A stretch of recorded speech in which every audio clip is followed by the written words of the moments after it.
welcome to another episode of What a Hell of a Way to Die. It's Francis and Nate here with the Dad Chat. Nate, how are you doing? Are you sick? Are you well? It seems like every time I talk to you, you've got some sort of crud going through. And I feel bad because like I've had like of all the issues and problems that my daughter has had, mental things like that. She's never really been one to be sick. Like I think she's thrown up, outside of being a baby, I think she's thrown up like maybe twice. And one of those was just dry heaves. So are you okay? Is your body falling apart right now? How's the sickness going? I mean, my daughter is fine. She seems fine. I am unwell. I've had a really bad like wheezing, hacking cough for the last 3 weeks. It's been getting worse. So I am actually getting seen by a doctor tomorrow. Well, I was gonna say I have to see my doctor too because they won't re-up my prescription because they're like, we haven't seen you in like 2 years. You need to come in and be here so we can make sure that all these like brain drugs that we're giving you are still working. I guess they don't take my word for it, sadly enough. Yeah, I have to do every 6 months. I have to do a call with the psychiatrist who prescribed me my ADHD meds and so on and so forth. But God willing, by the time of the next one, I'll have gotten my stuff sorted out in Switzerland and I won't have to deal with this one in England anymore. So I guess like moving to Switzerland, you said that they have like private healthcare over there, right? They do, yeah. It's like America. Not as bad though. It's really, really regulated and stuff doesn't. Basically, like imagine if the American system worked in a way where like you couldn't license an insurance policy unless it met a mandatory like state minimum. Okay. And so effectively, there's almost no difference between the different providers. And like prices for procedures were regulated the same way that they are with stuff like Medicaid and Medicare. Mm-hmm. So like you can obviously charge more in certain things, but like there's a standard thing for like standard insurance coverage where they're only going to pay a certain amount. And the kind of games they play in the US with stuff like, oh, well, the attendant physician was actually out of network, so now you owe 30 grand, even though you had no idea. That doesn't happen. Yeah. So when you have kids, you can, it's pretty standard. It's not all across the board, but in terms of like, there are other options, but it's standard to be able to get a plan where your child has zero, like a zero deductible. So like until they're 18, when you get them seen, you don't have to pay a deductible for coverage for your child, for any kind of treatment they need. And then obviously stuff like in the olden days, as I understand it, before the 90s or maybe even the early 2000s. The fucking olden days. Fuck you, Nate. I mean, back last century. 30 years ago, you could only get insurance through your employer. And Switzerland had a pretty high unemployment rate. And they changed a lot of stuff in employment law. And one of the things they did was make it so you could buy basically healthcare on the exchange like America. But you can't really have a scam plan there the way you can in America, like these plans that don't actually cover anything. And so like friends of mine who are a similar situation to ours, about the same age, have one child, they pay about the equivalent of about $800 a month for a family plan with a pretty low deductible. Yeah, it's not bad. But you also have to realize in Switzerland, like if you work full-time, in Geneva at least, if you work full-time at minimum wage at McDonald's in Geneva, you make about $6,000 a month. Ooh. Because wages are high, but cost of living is very high too. And so the hilarious thing is there are these websites where you can compare averaged prices to see like what the general difference of cost of living is between two different places in the world. And recently looking at it, Geneva is cheaper to rent than London by like 25%, which is insane because Geneva is the most expensive housing market in the country and it's an incredibly expensive country. But that's like how bad London has gotten. And so it's like you're moving to the Indiana of Europe. I wouldn't do it that dirty. I feel like the Indiana of Europe's got to be Greece, Germany? probably. No, fuck no. It's sunny there and the food is good. How are you gonna call that fucking the Indiana of Europe? No, Poland, man. Like East Germany, Poland, like Eastern Germany. Now I realize the DDR doesn't exist anymore. Something like that. Something Baltic, something cold, something with not great food. That's Indiana. But I'm trying to think like Indiana has a specific like England is the Indiana of Europe in a lot of ways, except it's almost specifically when it comes to attitude. And also the Brits don't think they're European. So, it's a hard thing to make a one-to-one comparison. But what I will say is, like Cynthia, her ex-boyfriend was Swiss and he got hurt on like a not on the job thing. because he had like a side business where like they rented properties. Like he owned properties he rented out.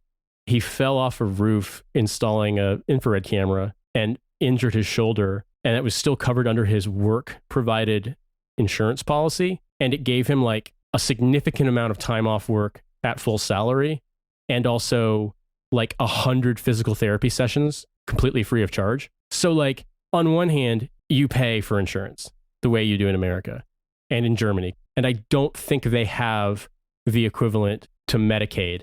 I think that at a certain low income threshold, you basically are able to have a government provided, like a public option. Mm-hmm. I guess sort of that's kind of like Medicaid, but not really. Like it's as I understand it, it's covered. Like it grants you access to the same kind of stuff you would, whereas a lot of places when you're on Medicaid, like very few medical providers will take you. But it's just not the same. Right. It's not like the cost of it relative to income is nowhere near as bad in America. They don't have lifetime caps. They don't have scam plans. The biggest complaint that Swiss people have about health insurance is that rates go up every year. And also that like when your kids can stay on your plan till I think 26, 25, maybe even older. But the problem a lot of people have is once they turn 18, suddenly you're paying a lot more and you have a deductible. Mm-hmm. So that's a drop off point. And like most people in Switzerland aren't rich. Most people in Switzerland earn just enough money to live in Switzerland. You know what I mean? So to be fair, 18 is when you are really doing your dumbest shit. So it kind of makes sense that, you know, the psyche of an 18-year-old is, oh, cool, I'm immortal. So it makes sense that your rates go up a little bit. But also, like, I know that things are going to go up. They always do. But right now, if you were to take the tuition, like, I don't know how much cheaper tuition was when I was born versus when I started university, college, because, like, obviously we went through this whole thing in the 80s and 90s where they just cut everything. Maybe that'll happen in Switzerland too. At present, if our daughter stays in Switzerland and goes to university there, the total cost for a 3-year undergraduate degree there is going to be like $6,000 total. Jesus. In tuition. That's community college levels. Like $6,000? I don't know. My community colleges are still relative. It's been a while since. My undergraduate tuition was like $10,000 a year. So like, and that was in state. And then my room and board on top of that was like 25. Or no, it was like 13,000. So I want to say it was like close to 25,000 the first year. And then I had some cash assistance from ROTC. And then starting my second year, because I had a 3-year scholarship, starting my second year, ROTC covered all of my tuition. So I only had to pay room and board. And then once I was living off campus, it was like so much cheaper because you had to live in the dorms freshman year at Indiana. And, you know, you had a meal plan, but like that was kind of extra, I think. Like, and then your dorm, and you had to pay for laundry in the dorm and stuff. So it was like you basically got a room to stay in. And that was like $11,000 for 2 semesters total. Yeah, but you get a room. Like, I'm talking about community college where like. Well, no, I'm just saying that like that's how much it was in 2003. Yeah, it's way more now. Yeah. I'm just thinking about like even Britain now. So Britain had free university tuition until 2003 because Labour under Tony Blair was like, let's charge tuition to make people basically because we hate students and we hate our voters. And then they raised tuition fees in 2011, I believe, and they went up from $3,000 a year to $9,000 a year. So now basically every university is £9,000 a year, and they're talking about, oh well, we can't afford it. We have to raise rates again, apparently because of pension contributions. So anyway, fucking Jesus. Sorry, I'm just doing some math, and it's like $15,000 for a bachelor's degree at my community college that I went to, which is not what I paid when I was fucking around there. So that's 4 years. So I was wrong because 4 years at 6,000 would be 24,000. But right, and my calculations here are district residents are 122 credit hours, bachelor's degrees 120 semester hours. That's weird because I don't remember this. Like in Indiana, you had some community colleges that granted associate's degrees, but we had like lots of satellite campuses for the main, the 2 main schools, you know, Indiana and Purdue are the 2 big state schools. And there also was this thing, IUPUI, that Indianapolis heads know about, Indiana University, Purdue University, Indianapolis. And I believe you can go to IUPUI and you can get a 4-year degree from IUPUI. Whereas normally like the other schools, if you went to the satellite campuses, they were cheaper, like the regional campuses, they were way cheaper, but you had to spend at least 1 year on the main flagship campus in order to get you the degree from, like if you went to, I don't know, like I can't remember some of the names, like Purdue University's like a campus in hypothetically Valparaiso. I don't know if there's one in Valparaiso because there is the Valparaiso University. You would still have to go to live in Lafayette for a year and go to Purdue's main campus to get your Purdue degree. Right. So there were ways they found, to like squeeze people. Yeah. What are the state school reputations in Missouri? Because in Indiana, it's like the reputation of the place you go to party and fuck up and not get a degree and just be a moron. When I was young, was Ball State. If you had fucked up so bad in college or in high school and you wanted to go to college, but your grades were so bad, it was IUPUI. Whereas Ball State, I think, was more competitive, but like it's 100% just, it was like a party school without the sort of pretense of anything else. That was how people saw it. That's not true, but that's how people saw it.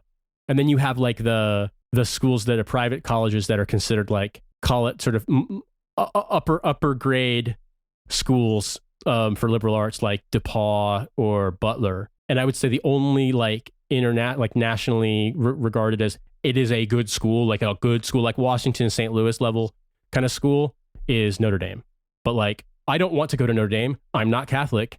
And like, you know what I mean? Like, I don't want to go to a school where my friends said they were constantly having to have fucking plumbing work done in the dorms because kids would feel so guilty about having sex. They would flush the condoms down the toilet, hoping that they fucking wouldn't get caught. They thought people might see them in the trash, and then it's constantly clogging stuff up. So I fucking love Catholics so much, man. Not for me. Apparently God didn't see it if it goes down the toilet. Yeah, it doesn't count if it's anal is another one for Catholics to lean on.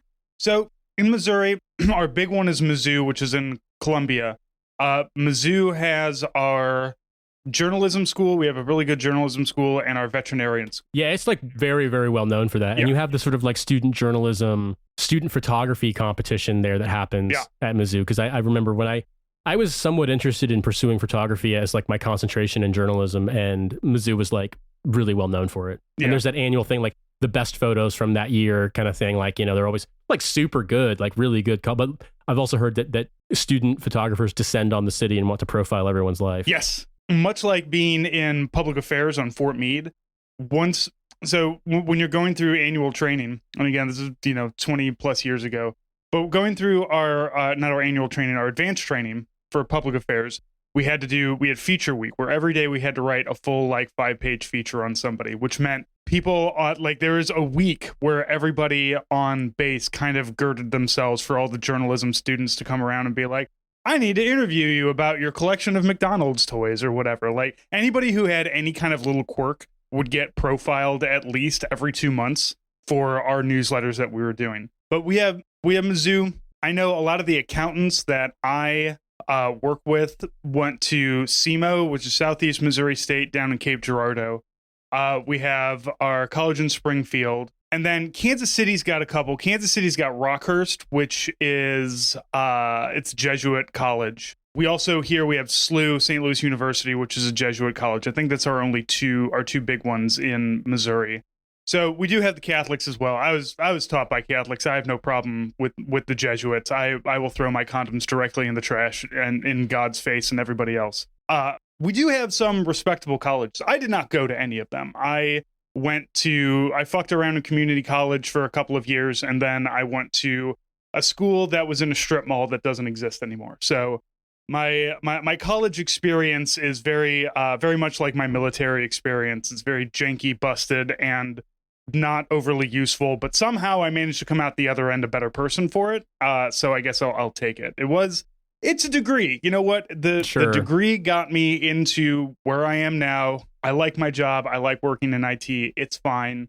So I have no problem with it. But yes, my college does not actually exist anymore because it was a for-profit shitty college. Yeah. So, I mean, I Indiana University and Purdue University are the two really big state schools. Obviously, weirdly, Purdue has some good, like very, very well-regarded humanities programs, but it's almost uniformly regarded as an engineering school because, I mean, that's its big attraction. It's a land-grant school, whereas Indiana University I believe it's land-grant. Indiana University predates that. It's been around since like the 1820s, I believe. Mm-hmm. Like, which is, Indiana was, I believe, admitted to the Union in like 1816. So there are some really old buildings on IU's campus that are from that era.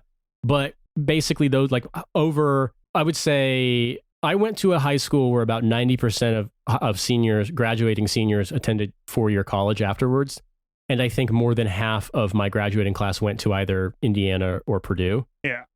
You have smaller schools like Rose-Hulman, that are like really highly regarded engineering schools, but like Purdue, I think, is known more so, but it's not really like in America, you find the ones that have the real kind of like massively known around the world kind of vibe about them. Obviously, you've got Ivies, but for like engineering schools, what I do know is just obviously MIT and Caltech. Yeah. And then there's definitely others. Weirdly, there's one of my wife's really good friends went to it called Harvey Mudd. That's like a very, very good school for math and science, but they're incredibly strict on grading and really harsh. So they fuck people over so hard because they refuse to weight grades based on their insane system. So you go to Harvey Mudd and then you have like a really bad GPA. Like basically, I remember the story that like no one had graduated with a 4.0 in like over 50 years. Like that may be an exaggeration, but it's that degree. I know a Furman is another one of those schools in I believe South Carolina, where like they're just insanely strict grading. That's like kind of their MO. And so Indiana has small schools that are like specialty, like liberal arts schools, like I said, but the majority of people go to one of the two. And the main campuses are Purdue's main campus is in West Lafayette. That's where my brother went to undergrad. And then I went to the main campus of Indiana, which is at Bloomington. So when I think back on it, like my parents left Bedford, where they'd lived for 15 years, more than that really. And that's about an hour-ish south of Bloomington. Mm-hmm. And so Bloomington was like the nearest, not just, fucking Dollar General kind of ass place. You know what I mean? A town that has more than a Dairy Queen in it. Yeah. But I got to be real with you. Like you said about college and the experience and the army, you hopefully come out of it a better person. I definitely feel like I'm happier and more secure in my identity and know myself better. And I'm a much happier and much more, I think, conscious person than I was at the time. But I did have fun in college. I don't ever want to go back. I don't ever want to go back to Bloomington. I have no desire to go back to Bloomington. I've had to in the past because like we needed to go get groceries for something my mom wanted to cook that they couldn't get in fucking Bedford. And so, I'd drive to Bloomington, or like periodically that I might have friends in town. But like, it's weird, man. Like maybe, I don't know if you have this with the area where the strip mall where you went to college is at, but like, I don't really have fond memories. Like I've got some, but in general, like I was in such a hurry to get out of there. And I felt like such an odd person out because like it became more obvious to me that I had abilities in creative stuff and none of those was going to be put to use in the army. But like by the time I really had that realization, I would have owed the army so much fucking money that I have to pay them back in tuition for quitting ROTC. You know what I mean? And so like, so you gotta kind of look, I enjoyed being an E4. It doesn't mean I want to go back to being an E4. Mm-hmm. For college though, I did. So for the amount of shit talking that I will do of Vatterott College and how I do believe, because Vatterott was mostly a trade school place. Their biggest things was HVAC and auto repair, at least on the campus that I went to. They had it was a network engineering degree. And our teachers had always said is like, they don't really make money on this. So this product is not going to stay around. But, we did have a whole like server farm we could work with. And I had teachers that cared. And also my class only had like 7 people in it. And they were all people who were going to college later in life. So I didn't start going to college until I was 23 or 24. Got it. So I didn't have the like, oh, I'm around a bunch of, doe-eyed 18-year-olds who are out of the house for the first time. I started going to college. I had already, graduated high school, done a little bit of community college, and gone to Afghanistan. So coming into this situation where I'm at a school where I'm with people who maybe don't have my experiences, but at least are not, they're all also in their early to mid 20s. Coming to college as I did a little bit of living and now I want to go on to this, because I knew when I graduated high school, I did not want to go to college, and not in a I hate learning kind of way, but in a I really am tired of all this, structure of learning. I don't like the way that I didn't like being on the schedule. So what did I do? I joined the fucking army and got on a completely different asinine schedule. But at least with the army, they gave me guns. Nobody was going to give me a gun at community college, sadly. But also, like, when you're in the army, like, it's annoying, and you're basically, it's certainly like over supervised, top down dictatorial stuff, which is the kind of thing that drove me nuts in high school for sure. Also, you get paid. But yeah, get paid. that's what I was going to say is you get paid, and it's not that much, but like if you're active duty, you're living in the barracks, like your housing needs are taken care of. I mean, it sucks. It's basically like the dorms, the shitty dorms, but like you still have stuff taken care of, and the money that you make by and large winds up being money that you can then, it's disposable. I mean, like it's annoying. Like for example, if you and your barracks mate want to get, or roommate, depending on how many you've got, want to get like internet in your room, you've got to get like a Comcast subscription for your barracks room. Mhm. You know, that kind of a thing. It's not provided for you. But at the end of the day, some of the appeal for people is that like they get paid and they can spend the money on what they want to spend it on. You know, like you Right. It's not a lot of money, but everything you've got a place to sleep, you've got food to eat, you've got a job to do. And that experience isn't necessarily that different in terms of the domestic side of things, you know, than being a college student. It's just that like when you're a college student, when you're in class, and then otherwise you have free time. And it's just sort of like, for me as an 18-year-old, it was weird. That was actually, I did far better in that kind of an environment of like, go to class, take notes, read the stuff you're supposed to read, study, do homework, whatever. But you can do it on your free time. You can go where you want, back to your dorm room, go to a coffee shop, go to the fucking food court, whatever. Like, as opposed to high school of like, no, sit in this room and be fucking supervised, drove me out of my mind. Like, I just chafed so much under how annoying high school was. And I realized I don't really think, even if the vocabulary existed back then to say like, hey, this is a person who's got a different kind of learning style and would actually thrive in a different environment, my parents weren't going to hear that. And that didn't really exist, except for in the like jail diversionary sort of way in central Indiana in, you know, 1999 to 2003. So college, weirdly, like I actually did really well in the kind of like self-structured way. It's just that, and weirdly, I did even better because I had Ranger Challenge the first half of my freshman year. I would have gotten a 4.0, except my grades kind of fell off a little bit when I suddenly had more free time and could go out and drink and fuck around when Ranger Challenge ended. And then my sophomore, or rather my second semester, my freshman year, I got a 4.0, which was crazy because like, man, my grades in high school were bad. Like bad. I'd never, ever gotten ever close to that in high school. I think like a 3.4 was the highest I ever got like my freshman year. And then I basically never got above a 3.0 ever again. But I managed to just coast on that average that I graduated with like a 3.001. But like, yeah, dude, I was failing shit my senior year. Like I was a bad student, and I realized now a lot of it had to do with attitude and like just how much I hated school in general. But I didn't hate learning. I was actually really motivated. It's just that when I went to college and could then take subjects that I was interested in, that was when it was like, oh, cool. I mean, I had a terrible attitude regardless. I was a smug prick who isn't at 18. You're right. Still, like, I did better in that environment, far better. And that was kind of the reason why, like, I was excited to go back to grad school when I got the MFA, because, like, I could also take elective courses in a discipline that I was interested in maybe doing a subsequent MA or maybe a PhD in. And, like, I liked learning. I liked studying. I like that shit. If you're going to make me study, at least make me study stuff I care about and not, like, different kind of fucking basket hitch configurations for, like, nylon webbing to use on the bottom of a helicopter, which is, like, a test you take in Pathfinder school. You know what I mean? Like, it's weird. Like, in some ways, the Army made me better at studying, but the structure of the Army was weirdly, in my opinion, it was harsh, but not as annoying as high school, which I can't believe I'm saying. I always tell people that the Army was always the easiest job that I've ever had, because especially when you're younger, you're new in the Army, you always have a job to do. You have somebody telling you what to do. Like, you don't really have to think too much. It's not until you become like an NCO, you become an office, like you become a second or first lieutenant, captain. That's when you actually have to start thinking about stuff. I mean, I disagree, because as a second lieutenant, like your doctrinal sort of basic job is being a platoon leader. So you do have to. It's that you're thinking, and you're probably thinking wrong. And if you get the brief correctly, then you're, being willing to kind of like work with your platoon sergeant and squad leaders in order to make stuff happen, in a way where you're going to learn as well as doing the job. But fundamentally, like, you can't come into it and be like, I'm a private with a gold bar. Like, it doesn't really work that way. Fair enough. They do expect, because you have gone to Bullock. Yeah, Bullock.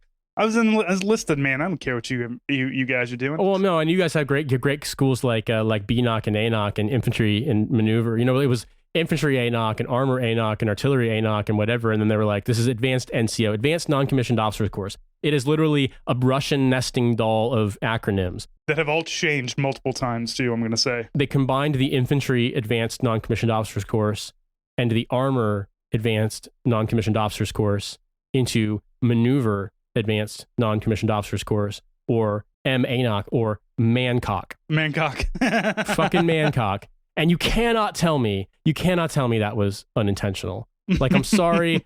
Someone noticed. Someone had to at least at a bare minimum notice and let it slide because it's funny. Yeah. You know, I imagine that they wouldn't put the two together specifically to call it Mancock, but that's just like a little happy. No, that was just the whole like we're combining infantry and armor into be maneuver doctrinal thing. That was really in full swing when I was at the captain's career course at Fort Benning in 2011. Yeah. So I don't know if it's still like that. There was so much dumb, kind of when you're talking about high level stuff like operational things, strategic things, there are weird trends that come and go, you know? There's buzzwords, there's like things that people think you have to say and do to kind of like seem as though you're with it. The whole counterinsurgency thing was in the when Iraq became a quagmire, that was the whole deal. But like, you had before that, if you look at all of the kind of doctrinal stuff from the sort of post-Vietnam, Cold War, post-Grenada, Panama, Desert Storm stuff, it's like air-land battle. Mm-hmm. Do you remember airland battle? No, because that was in all of the doctrinal stuff. Yeah. And then, counterinsurgency was a thing. And they loved using terms like the warfighter that evolved out of this shit. Oh, God. So, yeah. So you're talking about ANOC and BNOC. They haven't been called that in years because Sergeant School was called PLDC originally, Primary Leadership Development Course. And then the Warrior thing came in. Then it became Warrior. Warrior was another big one. Yeah, Warrior Leader Course. WLC, that's what I went to. Yep, I remember WLC, yeah. It's not WLC anymore, it's something else. But they're all basically the same. And I went to Staff Sergeant School was ALC, which was Advanced Leadership Course. Mm-hmm. And then the E7 was SLC, which was Senior Leadership Course. I don't know why advanced, I imagine you can flip-flop advanced and senior. Maybe they had some reason for calling one the other, but I went to ALC and that was like 4 weeks of public affairs training.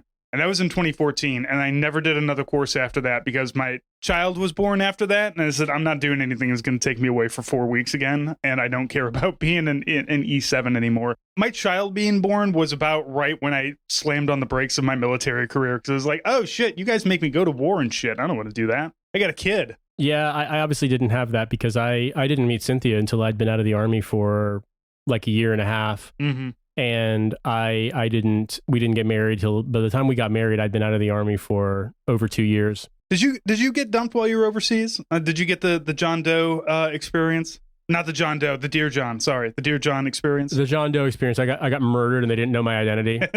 No, I didn't because I basically to tell it in sort of like non-compromising terms. I had been single pretty much the entire time I was in the Army. I broke up with someone I dated in college. And then other than us trying it again and failing even worse later on, I was never in a relationship.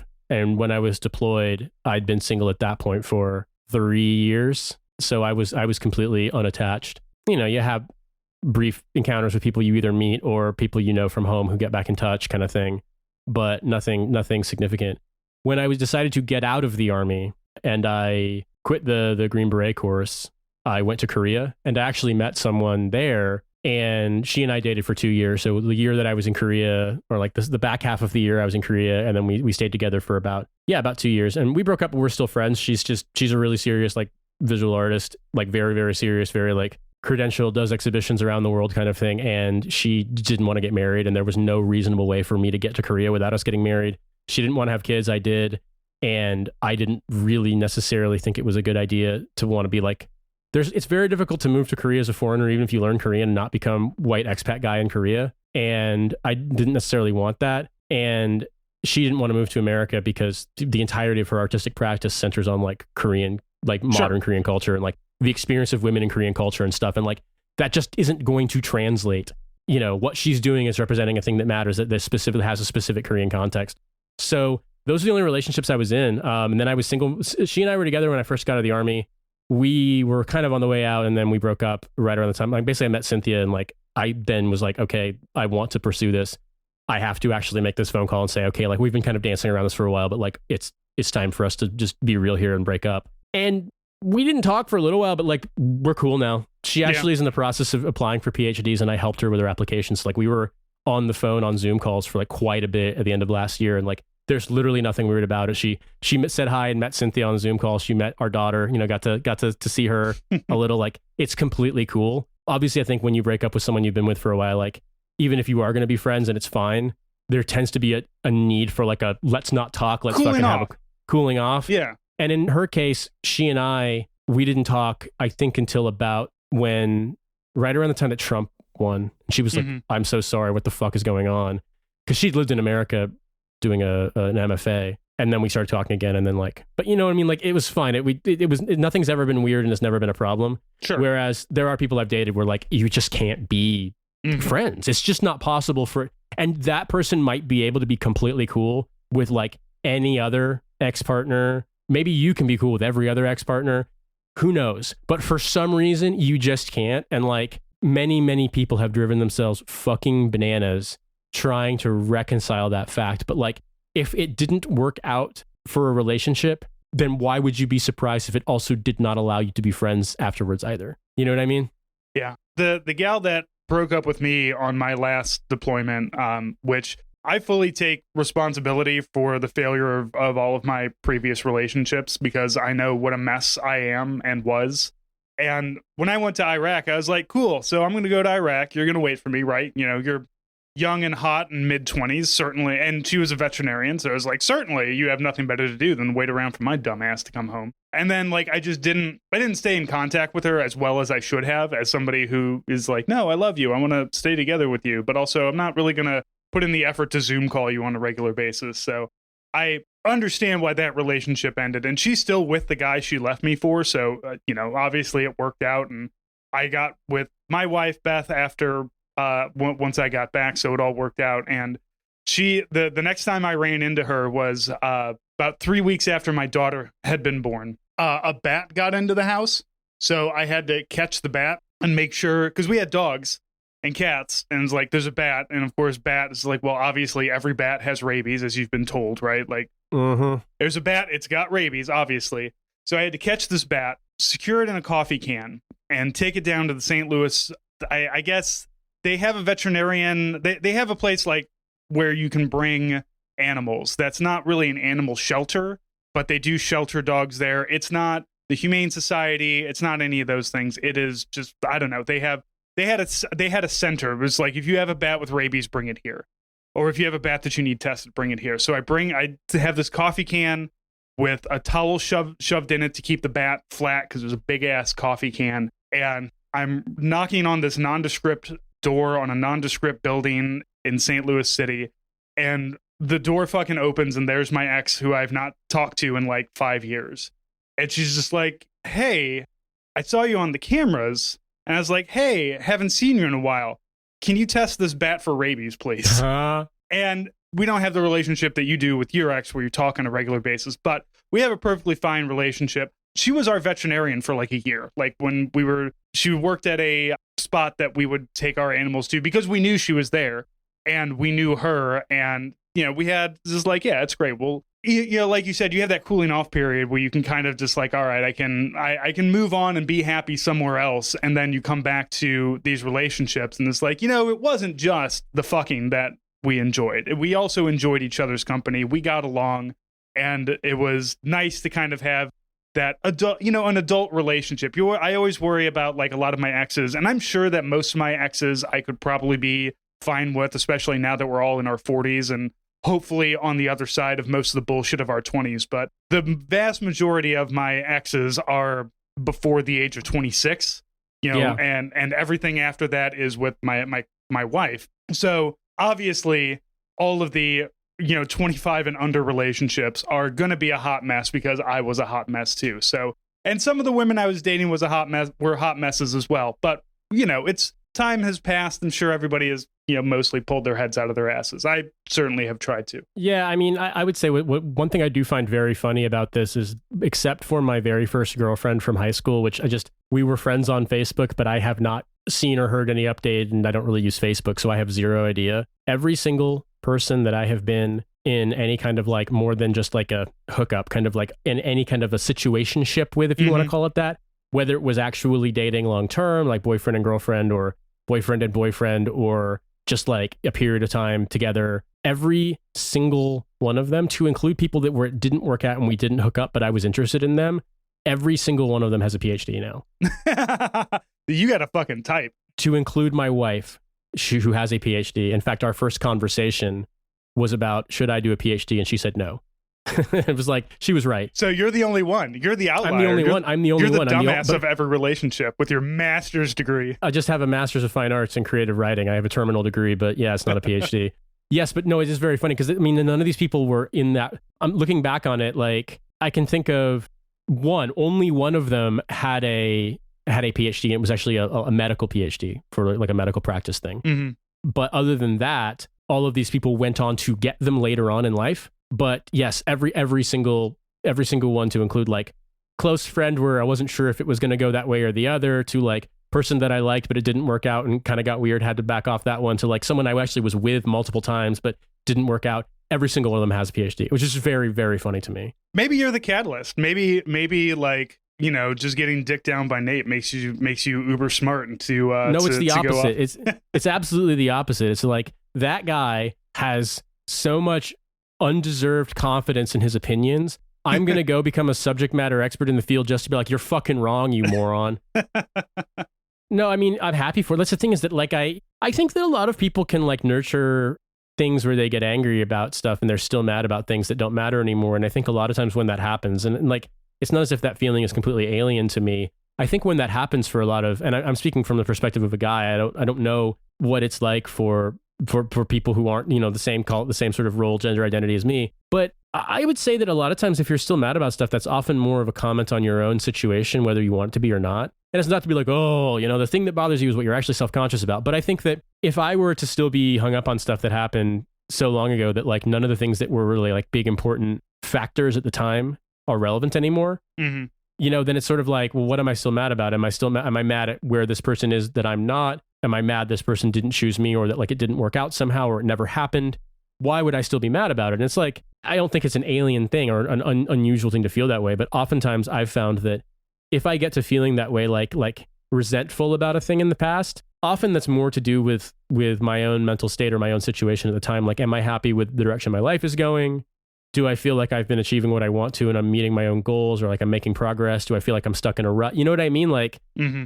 So much of this stuff, it's weird. Like, it's strange to be giving out this advice, but it's one of those things where when you look back on it, you realize like, yeah, it was the same person. And I'm lucky enough, I suppose, that I look pretty similar to the way that I looked back then, except a little heavier now, I'm not going to lie, but you know, it's fine. I just don't recognize those motivations. Like if I go back and look, if I have emails to friends, for example, that voice, the voice of the person writing, the things that he thinks are funny and the way he talks and so on, it's so alien to me. Mm-hmm. The attitudes are so alien to me. It might as well be like, you know, like I got Men in Black fucking memory gunned. You know what I mean? And something that's really helped me out is that, you know, it's like being mad about something that happened in your childhood. I am 41 years old. If I'm mad at something that happened, like if a relationship went bad when I was 23, I'm mad at somebody from 18 years ago. Mm-hmm. I'm not, that person does not exist. Me at 23, please don't ever judge me off of that asshole. That guy was a piece of shit. He was drunk. He was irresponsible. He said jokes that he shouldn't have. He was a dick. I get that. And like many of us were in our early 20s back then, the pre-woke period. But being mad about like a relationship, that's me being mad at somebody from 15 years ago. And one, it's not healthy to hold on to anything like that, obviously. But also, these people just aren't there anymore. Whoever that person was doesn't exist. And maybe if you're mad at somebody from like a year ago, sure, that person might still exist. But, you know, so many years, so much time has passed, so many experiences have passed that it just doesn't make sense to hold on to that kind of anger. And I'm really glad that you're back on Twitter, that you're posting again, because you're honestly one of my favorite posters. Oh, thank you. Nate, like your Masters of Fine Arts in creative writing comes out in so many different ways, shapes, and forms. And I hate to say that, you know, your tweets are better because of it, but you are literally one of the best posters I know. One of the reasons I have you on the podcast. Well, I mean, I suppose I should be putting it to use in some way or another. I mean, you know what's funny is this recently happened to me where I got into the crosshairs one of the most annoying people I think I've ever encountered in my life. And I'm not going to name him, but this, what I effectively found was I had assumed from to my eyes, not particularly accurate assessment of something in Britain that this person was like a Matt Iglesias type guy who's, did a semester abroad in the 90s or something, and they decided that, but no, it turns out this guy is in fact British. He's just lived abroad basically, from what I can tell, his entire adult life. And so I got swarmed by the dudes who have, Immortan Joe Biden memes in their fucking profiles. And what I realized, I mean, in a way, it was interesting because it's like, I'd like to be mean, but also I don't need to have people scolding me. And quite frankly, like, these are, when you realize that it's just the same 3 or 4 stock responses that you get from people, it's just like, what's really the point? Sometimes I engage with people because I'm like, what you're saying is so fucking stupid and so off base that like, I want to let you explain it to me so you can basically dig the pit you're going to fall into. Mm-hmm. And so in some ways that can be entertaining, but like at the end of the day, there's a very obvious thing I could have made fun of this guy, the sort of chief instigator of this for. I'm not gonna, because like, it's one of those things where I know for a fact that I can be really funny and really mean. I try to be more funny than mean if I can be.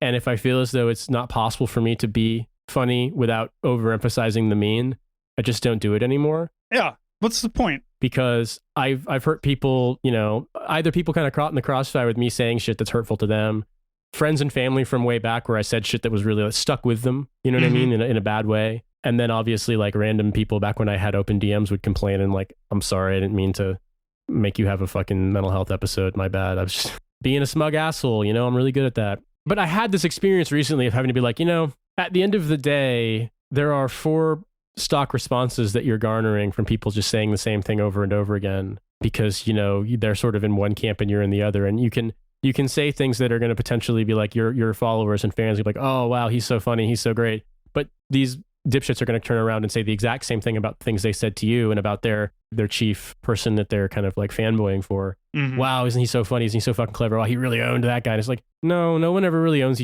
anyone. Like at the end of the day, like people just go back to their respective fan bases and they're like, oh, look how funny I was, or like, oh, look how badly I'm treated. Let me, this is why the left must lose or some bullshit. Right. But I did find it very funny, I suppose, to round this out. Thinking about it for a second, people being like assuming like, oh, this is just some trust fund Brooklyn podcaster who doesn't know anything about Britain. It's like, well, you're right. I mean, I didn't know as much as I thought when I moved here, but I have lived here for 6 years and I've been home for about a month total in 6 years. I've lived through a period of insane fucking crisis in this country. And like, it's not, to give you an example of how it's hitting me, Cynthia was supposed to have surgery this week and it was canceled day of because they decided there was an emergency surgery they needed to do. They just didn't tell us anything. Oh, jeez. They went completely fucking dead. They said, we don't report the night before. We'll call you. We'll give you instructions. They never called. Nothing happened. No contact whatsoever for almost 3 days. And so she had to go back on the medication that she had to stop for prior to the surgery. And then it's like, oh, sorry, we'll put you on the wait list again. It's like, yo, so you can cancel me again. Like, why the fuck would I do that? Mm-hmm. So it's like, I'm really sick and I finally had to just pay to go get an appointment with a private doctor because I can't get seen by my fucking doctor again. Because our local shit's like, there's just never anything available. Like, I'm experiencing this stuff flat out. Like, and so when I think about this, sometimes it's interesting because it's like people will get mad and they're like, oh, I'm sure I know about this person because of some dumb shit someone said. And it's like, well, I've played that game too. I've been like, haha, this is this funny thing you can say about someone. But what's interesting to me about it is more that like watching this play out, it's not that I'm mad or I'm seething or whatever. I mean, it at this point, it's just like, yep, I might have a few annoying people for a couple of weeks, but by and large, they'll give up. Do they really want to see me, all the retweets about like jokes about Haruki Murakami being horny or whatever? And yes, we do, Nate. But what I realized was it's interesting how this stuff plays out where people are kind of saying stuff to go back to their audience and they act like it's accomplishing anything at all. And it's like, or that it says anything, like that it's meaningful in any way. And it's like, I think we were all guilty of that in 2016. Like we could meme ourselves to having Bernie win. You know what I mean? And like fucking... Look, the left people on Twitter are still just as bad. People... But what's interesting to me is some of these people that I wound up interacting with, without intending to. I was seeing some of these guys, who are the sort of like Substack centrists, sort of like, I'm going to scold the left for being ridiculous. But there was one guy, I mean, I'm not going to name him, but it was interesting because I'd seen this person as sort of like what we need is an American Macron kind of Substack newsletter guy. just randomly quote tweeting people and being like, leftists are and I'm just sort of like, but isn't your whole thing that you hate that tendency? Like, no, it's the exact same thing. Do you remember Peter Dow? You know Peter Dow. I do remember Peter Dow, yeah. Peter Dow was the Hillary man of Hillary Clinton. So Peter Dow recently, in the last couple of years, has come around to the fact that actually Democrats are dumb as shit, right? Yeah, he has. Yeah, he's had a real redemption arc. Yeah, but the thing is that a lot of people are like, oh, cool, Peter Dow now agrees with us, and I'm going to start following him. And I don't think people understood that the annoying thing about Peter Dow was not his politics. It was his posting. The man was just an insane poster in general. And I followed, was like, all right, Peter Dow, I got him to unblock me. One, I got somebody to get him to unblock me from the Hillary days. And I was like, cool, I'm going to follow Peter Dow. That man posted constantly. He posted the exact same way that he did about Hillary, but about leftist politics. And to be honest, I just don't need that shit. And it's for some people, it's not the politics, it's the poster sometimes. Yeah, it's kind of the entertainment value. And yeah, I mean, like, I guess in a way, there was an extent to which I was like, off the top of my head, I thought when I encountered the guy that I'll be like, there's a degree to which you get mad, so you say something mean and that cycle repeats itself. And it's like, and then you've whiled away all these hours. Whether or not you had shit to do otherwise doesn't really matter. You've still whiled away all of these hours and all this energy on either engaging with dumb people to make them mad or engaging with dumb people to try to like explain to them why they're dumb. And it's like, cool, here's a brick and you can hit yourself in the head with it. That's also going to achieve the same amount. Yeah, I like to try to be humorous or informative when I'm posting, and I don't try to be mean, because what being mean does is it invites you into an argument, which keeps you on this hell site that you can constantly complain about. What was interesting to me was to have that happen and then have like basically a ton of people jump in and be like, "Oh, you think you're on Chapo?" It's like, no, I don't actually. I'm just a guy. Or like, "Ha, you're gonna have a cocaine-induced stroke like Matt Crispin." And it's like, well, that's not anywhere close. Like, he's had health problems his entire life. Also, my wife just had a stroke and is about to have surgery for stroke stuff. So like, that's pretty fucking weird. Yeah. I had a person get really weirdly sexual with me, basically about like, you won't condemn this guy's tweets, which means you jack off to the corpses of dead Ukrainians. I was just like saying this over and over again. And I was just sort of like, if the price I pay for a throwaway tweet about a dumb British guy is to have people tweet weird sex shit at me, then I'm probably just not going to do it. It's not like I'm like, oh, I'm so disturbed. I mean, like, fucking whatever. But it's more like, you don't have to invite that shit into your it's into weird. Your world. It's annoying. It's one of those things where it's like, I just don't feel like, I feel like there are a lot of women experience this about everything online, and it's fucking horrible. And I will fully cop to the fact that I'd never had that experience. Mm-hmm. I'd never had that experience of someone is mad at you about like your opinion of fucking Lord of the Rings, so they start tweeting weird sex shit at you, you know, which Cynthia's like, that's literally every argument I've ever had online. That's why I don't have them. Mm-hmm. You know what I mean? But like, it's strange to have that happen. And the thing that crossed my mind was like, I like it when this is fun, but it's not as fun anymore. There's clearly far fewer constraints, like fewer mods, fewer things that get you suspended. A lot of the really bad shit people are back on. And, you know, at the end of the day, there is no penalty that people pay for saying really, really fucked up shit to you. And it's like, well, at this point, I'm numb to it. I don't care. Right. Do you think this is the first time? Someone once called me an ultra cucked shitlib, and I was like, I don't even know what those words mean. This is like 2015. You know what I mean? I was just like, wow, English is such an amazing language. It is. You can do anything with it. All right, let's answer some dad questions here. Yeah, let's do it. We got a lot of questions in there. Here's one for you. What's a good diaper? Brother, it depends by the size. It depends on the size. Yeah. It says, for real, is there a diaper that actually matters that you recommend? I would say the brands are different here in the United Kingdom, but we have some of the American brands too. I have found that Huggies are better than Pampers, but it also depends on size. I think the best thing you can do is to look at people's reviews on like parenting things, because some of the store brand diapers also will be pretty good. And what I have found is that it really, really depends on size and how your baby is just fitting in general into that size. Mm-hmm. My daughter is at a bigger size than you might think, because she's way lower in weight than the weight guidelines, but she's just tall. Mm-hmm. And so I have to have her fitting in diapers that you would typically, all of the photos of kids on the cover of the package of diapers are like toddlers walking. You know what I mean? Yeah. Like that level of size. And so like recently, hi, Cynthia. Since Cynthia popped into the room and she explained to me that Pampers are sold in the UK, but Huggies diapers aren't, but they have Huggies wipes. And the Huggies wipes weren't very good, were they? As Cynthia said, Huggies diapers are better than Pampers.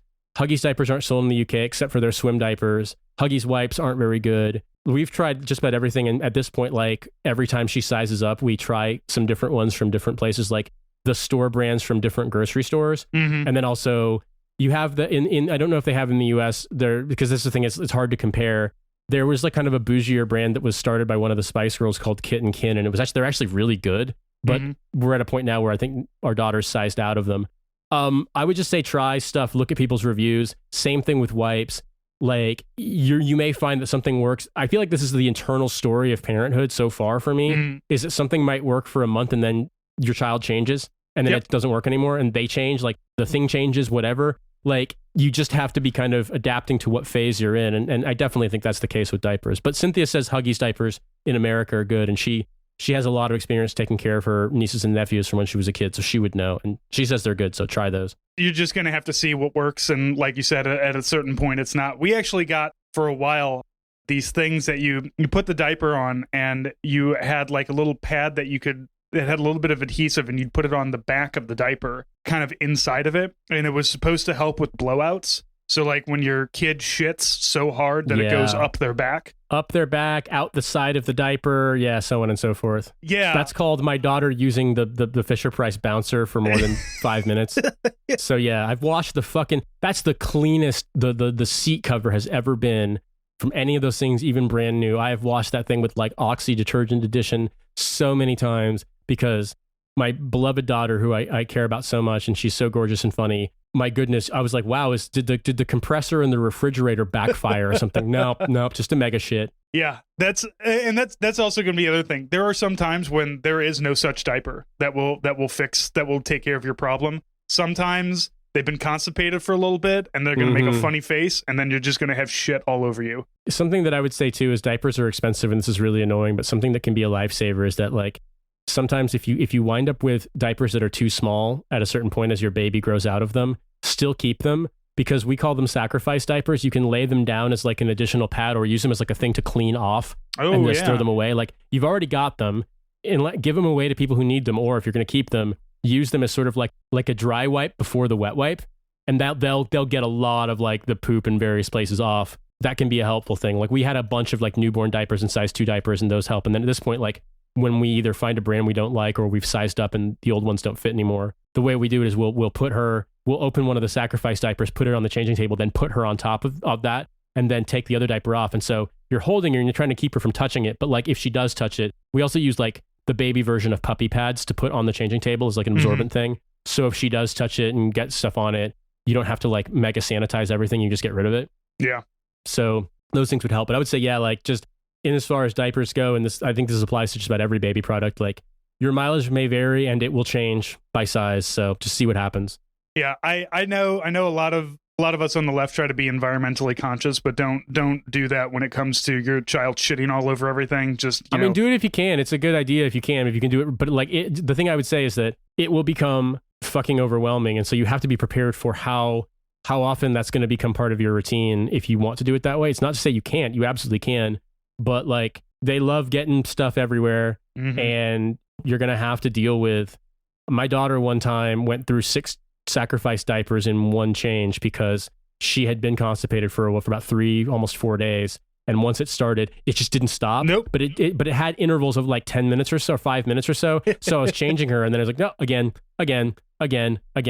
And it was when Cynthia was in the hospital too. So it was just like, there was this moment of like, is God fucking with me right now? Is this just a game? Is just this a joke? Fountain of shit from your child? Non-parents get grossed out by this stuff. Whereas like parents can sit and eat a meal of like fucking beef stew while talking about baby poop and not be phased. And I'm not trying to be like a daddy blogger kind of person in saying that. I'm just saying that you just see through time, like you get 1,000-yard stare so quickly when it comes to poop and vomit and stuff that like it just doesn't bother you at all. Yeah. It genuinely doesn't bother you at all. And then you forget that other people who don't have kids are weirded out by it. I was raised in cloth diapers. I have no idea how any of that worked. Oh my God. My mom was like, because she did that with us and she's like, I would like to get you like a cloth diaper service in London. And I was like, no, I will not be having I just don't want a pail of fucking poop and pee covered clothes in my house that I keep until the poop truck comes and picks it up. Right. That's also like, being in the military is like, I don't want to hang out around like poop. I want the poop to be put into a thing. If you could create a diaper that is just a wag bag, that would work even better. Oh, that's a really good point, though. The wag bag stuff, like the little mini bags that you get for dog poop and stuff, get those, because put those in your diaper bag, because when you are out and about, it may be a struggle to find a garbage can to throw the diaper away in. Yeah. But having those like really, really small size, or like, you know, that kind of like thin plastic that you would have for a wag bag, that kind of like dog poop bag sort of thing, tie the diaper up in that, and then like you have to keep it in the bag. It won't smell as bad and it won't leak until you can find like a trash can that can fit it. Well, I mean, I'm talking about the wag bags that have the chemicals in it, like the astronaut things that the astronauts poop in. Right. There's a couple bases that I want to, but yeah, definitely get some dog bags. That's a good idea. Or just some like a couple of like, I don't know, grocery bags. Just have one or two in your bag. You definitely want to have a storage bag to put the dirty diapers in. I would also say, in Britain, you'll see these kinds of dog poop bags that sort of have like a mild sort of like deodorizing powder inside them as well. Mm-hmm. And so sometimes I can't find the ones that are intended for diapers, but I get those like dog poop bags, and they're basically the exact same thing. So yeah, they do. More exactly recommendations and you know, you'll figure it out. You'll get your own rhythm. It won't bother you. It's just part of the bargain. Yeah. We haven't even gotten into the having accidents phase yet, because she's not walking yet. She's nowhere close to being potty trained. I know that's coming, but you know what? For the time being, sometimes you hear a sound like a box, like a case of water has fallen in the pantry with the door closed, and it's actually your small child fucking moving units, and there's nothing you can do about it.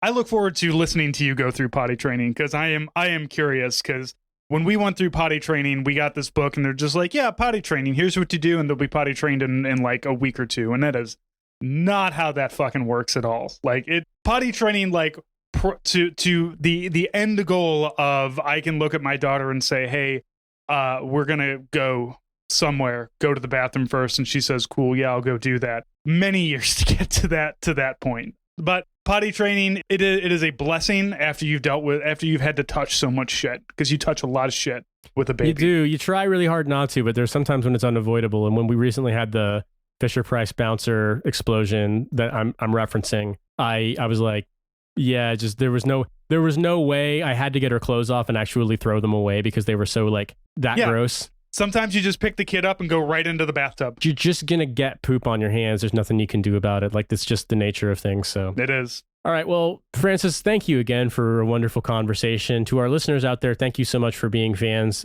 We love the support you give us, regardless of whether or not you subscribe on Patreon. But if you do subscribe on Patreon, for $5 a month, you get all the bonus content dating back to 2017. So yes, we got to hear us talk a lot. We got a brand new MASH cast with myself and Carrie talking about MASH, a TV show that went off the air before we were born, but however, we absolutely love it. So if you love MASH, you should listen to us talk about MASH, and that's over on Patreon. That's at every dollar level. So even if you're only giving us $1 a month, you'll get that one. Try to give everybody on the Patreon at least one a month, but everything comes at you at $5 a month, and we do 3 bonus episodes a month. Find all of that, patreon.com/hellofawayti. Nate, thank you as always. Great to talk to you. Great to go over all of this stuff. Great to listen to somebody else go through it and it not being me. If I hadn't, gotten the vasectomy, it would have been like, oh, we should have a baby too while Nate's having one, so we can raise our children together from different sides of the pond. Different sides of the entire ocean, different continent. Yeah. Yeah. Well, don't worry. We'll get your kid to be raised like Midwestern. We'll have her whipping shitties in a parking lot in Geneva at some point, I'm sure. Man, there are some things where I'm like, I really hope that you can understand where we're from, so that you get like why this is so different. And there's other things where I'm like, I just don't want you to know about any of that. Yeah. You know what I mean? I pray my daughter will simply not ever know what Smear the Queer is. Okay. Like it's not a good thing, but it is a game that we played in school. And it's like, yeah, just don't. It's bad. What's worse is that if there's some countries in Europe that you would go to that'd be even worse. So oh yeah, well, that's why we're like, oh sweet, we're gonna raise our children in enlightened Poland or whatever. Like, no, it's not happening. All right, thank you everybody for listening. Nate, we'll talk to you next week. Yep, have a good one.